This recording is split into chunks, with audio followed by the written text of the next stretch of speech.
মুসলিমরা নামাক হারাম, তাদের ভোটের কোনো দরকার নেই আমাদের। এবার মুসলিমদের নিয়ে বেফাঁস মন্তব্য করলেন বিজেপি নেতা। কেন্দ্রীয় মন্ত্রী এবং বিজেপি নেতা গিরিরাজ সিং মুসলিমদের নিয়ে বিতর্কিত মন্তব্য করলেন। বিহারের বিধানসভা নির্বাচনের আগে তার এই মন্তব্য নিয়ে বিতর্ক তৈরি হয়েছে। বিস্তারিত সে বিষয়ে জানবো। টেলিফোন লাইনে যুক্ত হয়ে গেছে প্রতিনিধি সৌম মুখোপাধ্যায়। সৌম, বিহারের নির্বাচনী জনসভায় ভাষণ দেওয়ার সময় এক প্রকার মুসলিমদের নামাক হারাম বলে উল্লেখ করেছেন কেন্দ্রীয় মন্ত্রী। তার এই বক্তব্যে কতটা ঝড় উঠেছে সোশ্যাল মিডিয়ায়?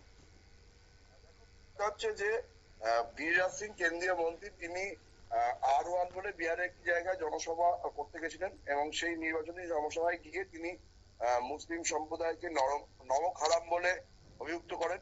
তার বক্তব্য হচ্ছে যে আমি একজন মুসলিমকে জিজ্ঞেস করেছিলাম যে তোমরা তো কেন্দ্রীয় সরকার থেকে বা রাজ্য সরকার থেকে সব রকম সরকারি সুবিধায় পাও, তারপরেও তোমাদের মোদী বা যোগী সম্বন্ধে কি ধারণা? তার উত্তরে ওই মুসলিম ব্যক্তি নাকি গিরিরাজ সিংকে বলেছিল যে আমরা নরেন্দ্র মোদী বা যোগীকে নিয়ে চিন্তা ভাবনা করি না।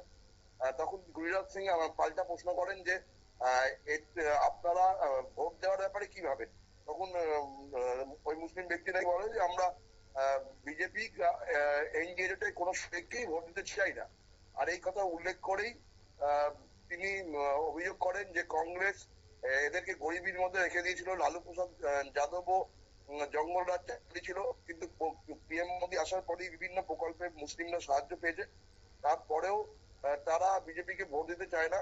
ফলে আমাদের এখন থেকেই উচিত, আমরা মুসলিম যে এরিয়াগুলো আছে সেখানে আমাদের ভোট প্রচারে যাওয়ার দরকার নেই, কারণ ওরা সব রকম সুবিধা পেলেও ওরা নমক হারাম, বেঈমান, ওরা আমাদের ভোট দেবে না। ফলে আমাদেরও ওদের এলাকায় প্রচার করার দরকার নেই।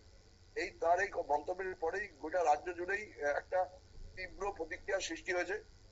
বিহার ভোটে উন্নয়ন নয়, নীতিশ কুমার সরকার যে উন্নয়নের দাবি করছেন সেই উন্নয়ন নয়, ধর্মকে হাতিয়ার করেই যে বিহার ভোট বৈতরণী পার করতে চাইছে বিজেপি বা এনডিএ জোট, সেই অভিযোগই করছে বিরোধীরা।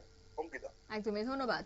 অর্থাৎ এই বিষয়ে উন্নয়ন নয়, ধর্মই ফ্যাক্টর। বিহার বিধানসভা নির্বাচনে গিয়ে এক প্রকার বেফাঁস মন্তব্য করলেন বিজেপি নেতা। নামাক হারাম বলে তিনি মুসলিমদের কটাক্ষ করলেন। আর এই বিষয়টা নিয়ে কিন্তু এবার সমালোচনার ঝড় বইছে। নিয়ে নিচ্ছি ছোট্ট একটি বিজ্ঞাপন বিরতির সঙ্গে থাকুন।